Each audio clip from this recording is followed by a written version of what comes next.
Dear friend, I am discussing about team building. As we know that people are working together for a common vision or a method for a given task, then team building play a very important role. If we can say that team building is a philosophy of job design in which employees are viewed as members of interdependent team instead of as individual workers.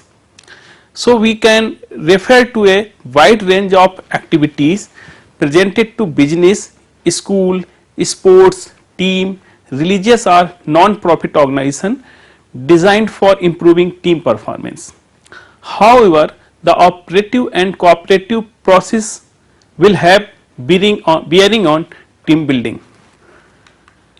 In other words, the extent to which the people in a group are able to develop a common vision and method of work to be done will help group of people to emerge as team.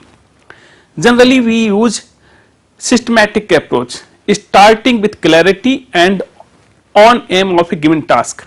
However, the various process such as supportive development of idea, listening, receiving and giving feedback, identifying and use of skill both self and others will influence of government development of teamwork among group of people and in getting the work done efficiently and effectively. Generally, team building play two very important skill. One is the task, second is the process. Suppose we form a organic vegetable producing company and that company may launch one organic vegetables in the market. So launching of our organic vegetable in the market, we have used several process like either organic vegetable market in nearby, either organic vegetable may be export, either we have got the technology from university, either we have get the help from government agencies for certification of organic vegetable. All these process may be involved in the process. If we perform any work, a systematic approach is very essential.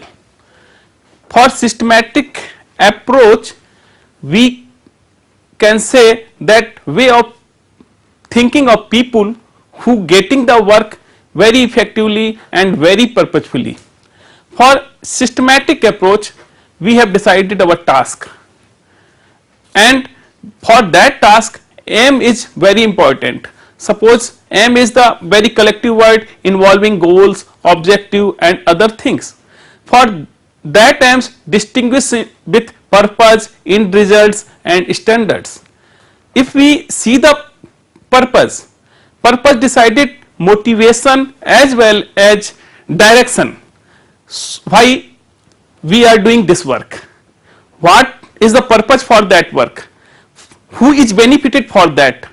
Suppose we have formed organic vegetable producing company. So what is the purpose? Why we formed that organic vegetable producing company? After that we see the end results. Suppose we judge how we proceed further. Suppose we have got the standards, measures, indicator of achievements, but if we form the organic vegetable producing company, then we got the information, either any market for organic vegetable in nearby area, either may be exported to other place. If we not collected basic information, then our task is failed. Before making any plan, we must be collect information. But what has to be done? Different stage is very important for making any work, as well as for planning. Suppose we make the organic vegetable farmer association, so we have decided who does what. We make the plan. Suppose 3 to 4 members of that association play a very important role for marketing the organic vegetable. However, 3 to 4 members contact with the agriculture university to get the technology. However, 3 to 4 persons may be involved to purchase of inputs. However, 3 to 4 person involved how to certify that organic vegetable.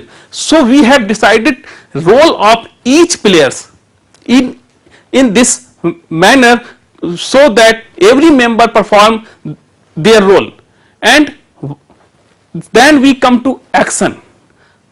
After action, feedback must be collected, because sometimes we have got the information, got the constraint. Suppose the consumer is not like our organic vegetable, either we have not get sufficient price, so we change the strategy. So for getting the feedback is essential for SWOT analysis. What is our strength, what is our opportunity, what is our weakness, what is our threat. This is very essential for identifying the feedback. So systematic approach is play a very important role for team building. Generally, two type of group perform in the society, or we can say commodity based and resource oriented. Commodity based group is formed in our village as well as in community. These are very small group. However, these group always mention about input. They are increase the productivity in agriculture as well as in water and animal husbandry sector, and these group always interested only with the input. So best example for that, PAX, Primary Agriculture Cooperative Society, is the good example who is involving the managing the input. Now these society also involved in providing the credit to the farmers, but this is a location specific, very small and geographical based, but income came from selling of input is used in extension activity as well as running the office and administrative and other purpose. Second type of group is based on the commodity and market oriented. This group is maintain single commodity based and value addition for their product for market. In this group, these group always maintain about output productivity. So we can say that commodity based and market oriented group is the output oriented group. In this group, these are not small, sometimes the regional farmers may also be included. If we see the example of Amul, Anand Milk Union Limited as well as Mahagrape and Mahabanana Association, these are market oriented group, not based only with the village level, but they are involved regional level. These group always concentrate with the management of input, output, raw material as well as processing of product, and they always touch with the research, and income from selling of input as well as output is used in extension and other administrative activity of the group. However, some of the factors influencing farmer organization, the degree of the farmer dependence on the output of the organized activity, the degree of the certainty of the availability of the output, the extent to which the output will be available only as a result of collective actions, the extent to which the reward associated with the collective action will be distributed equitably, the extent of availability of rewards within a reasonable time frame, the context to which the rewards are commensurate with the cost associated with continued participation. We as extension worker, we see what is the role of extension in farmer organization. Being extension worker, as we know that under extension reform program, Atma program, government provided 5,000 rupees for making the group, 10,000 rupees as a revolving money and 20,000 rupees for awarding the best farmers group. So we need to identify issue for making a farmer organization and role of extension. In farmer organization, is there an identifiable need for extension in a specific commodity in the area covered by the farmer organization? Would the farmer organization be able to generate enough revenue from the extension activity? How sustainable will the extension activity be over time, and therefore how sustainable will the organized activity? Can the advice given by be actually put into practice and produce tangible benefit to the farmer organization member? The organization will need to provide specific information in addition to the general information available from research center. It is necessary to appreciate that extension market are governed by factors such as agroclimatic variation, infrastructure development and strength of market focus. Being a extension worker, so many steps involved in establishing farmer organization. Sometimes our extension workers fulfill their target, but these group is not sustained in long term, because these group form for in the interest of subsidy, government subsidy. So being extension worker, we form sustainable and good group. So first point is the understanding the village community. Before entering to the village, you must open their mind, and everything you know, that community structure, agroecological situation, what is the production potential of the crop in that village, as well as what is the post harvest losses.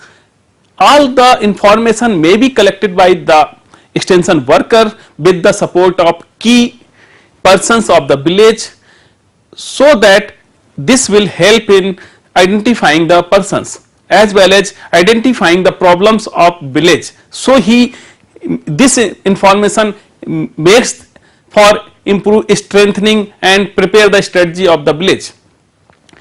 Second, identifying potential leader in the community. Sometimes we have going to the village and contact with the positional leader as well as some commercial person of the community, but in this process we have not identified the good leader. So you have contact with the potential leader.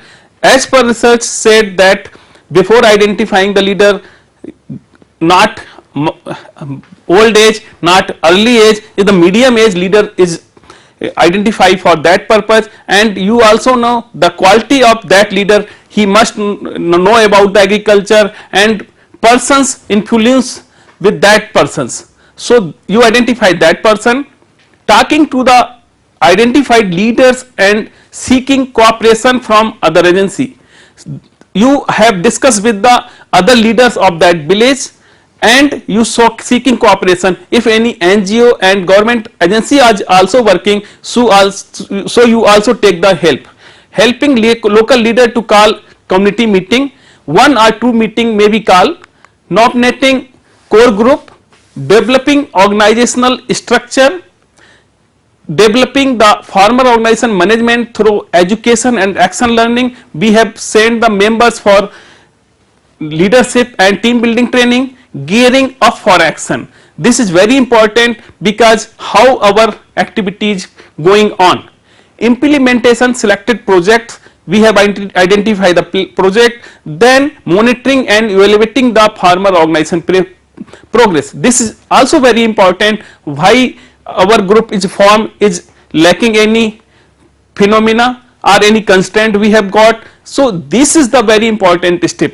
So being extension worker, we always form good sustainable group, and team building is very important for performing any work in the system, and we must follow the systematic approach for concluding any work.